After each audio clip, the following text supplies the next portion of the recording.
Assalamualaikum warahmatullahi wabarakatuh dan juga salam sejahtera kepada semua murid SMK Tunku Parlimen Besar.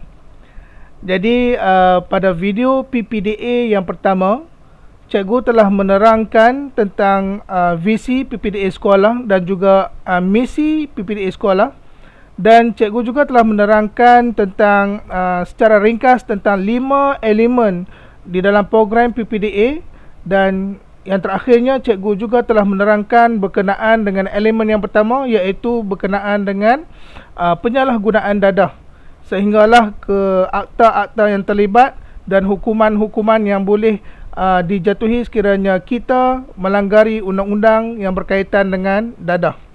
Jadi untuk video yang kedua ini, cikgu akan meneruskan memberi penerangan tentang elemen yang kedua yang ada di dalam program pendidikan pencegahan dadah, iaitu pengambilan alkohol. Jadi di sini untuk video kali ini cikgu akan menerangkan secara detail berkenaan dengan alkohol. Okey, sekarang kita lihat slide berkenaan dengan alkohol ini. Baik, apakah yang dimaksudkan dengan alkohol? Jadi alkohol ini dia terhasil daripada proses pemeraman kanji ataupun gula buah dan bijirin. Jadi dia dihasilkan daripada buah-buahan hasil pada pemeraman beberapa ketika, sehinggakanlah dia menjadi bahan yang memabukkan. Jadi dikategorikan sebagai dadah kerana apa? Kerana ia memberi kesan terhadap sistem saraf dan juga sistem otak. Okey. Dan alkohol boleh menyebabkan ketagihan. Jadi siapa yang mengambil alkohol ini, dia boleh menyebabkan ketagihan. Sama fungsinya macam pengambilan dadah.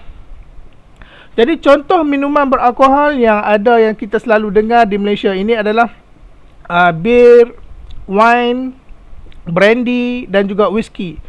Jadi itu adalah beberapa contoh yang ada. Jadi di sini saya menyeru kepada pelajar-pelajar SMK Tunku Parlimen Besar, janganlah kamu belajar ataupun mencuba pengambilan alkohol ini, kerana alkohol ini dia banyak kesan kepada tubuh badan yang menyebabkan akibat-akibat yang tidak baik kepada tubuh badan, kepada keluarga dan juga kepada masyarakat kita.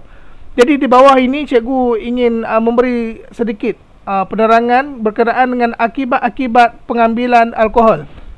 Yang pertamanya, apabila kita mengambil alkohol ini, dia akan membuatkan diri kita menjadi ketagih, akan berlaku ketagihan. Kalau kita tak mengambilnya, kita akan rasa macam gian, akan rasa loya, muntah.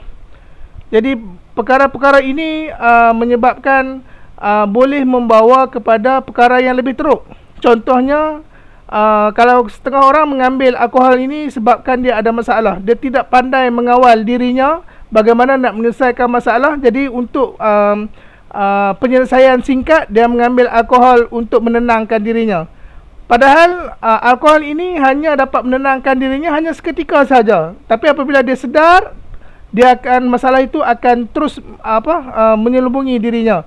Jadi itulah alkohol ni tak bagus, sebab berlakunya bunuh diri, murung, meracau ini banyak berlaku akibat pengambilan alkohol yang tidak terkawal. Okey. Perkara yang kedua, akibat yang kedua yang menyebabkan diri ini tidak bagus, iaitu pengambilan alkohol juga boleh menyebabkan keracunan kepada diri, iaitu sakit kepala, loya, cirit-birit, menggeletar. Jadi alkohol ini dia juga memberi kemudaratan kepada tubuh badan. Selain daripada itu, pengambilan alkohol ini menyebabkan tindakan kita tidak terkawal, kurang malu, bercelaru dan hilang pertimbangan. Sebab itu kadang-kadang apabila isu sekarang di Malaysia, ramai pemandu yang mengambil alkohol melakukan tindakan-tindakan yang tidak waras. Contohnya, memandu kenderaan di laluan yang bertentangan, membawa laju tidak stabil sehingga menyebabkan kemalangan. Alkohol juga dia boleh bertindak di luar kawalan sehingga membunuh manusia, mencederakan orang lain.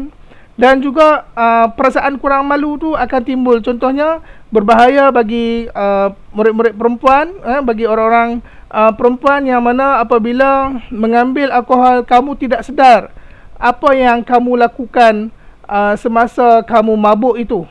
Jadi maksudnya bahaya kepada diri wanita. Okey. Selain daripada itu, akibat pengambilan alkohol ini juga menyebabkan kecederaan kepada hati. Okey. Jadi sayangilah tubuh badan kita yang Tuhan kurniakan kepada kita ini dalam keadaan sihat, sejahtera. Tiba-tiba kita sendiri yang menyebabkan diri kita ini menjadi tidak sihat, menjadi orang kata apa, murung dan sebagainya. Selain daripada itu, kesan kekal terhadap otak dan saraf juga akan berlaku sekiranya kamu mengambil alkohol secara berterusan.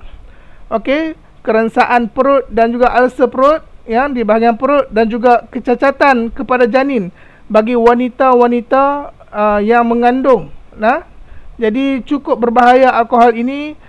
Mungkin manfaatnya hanya sedikit sahaja, okey, tetapi keburukannya melampaui, melebihi daripada kebaikan alkohol itu sendiri.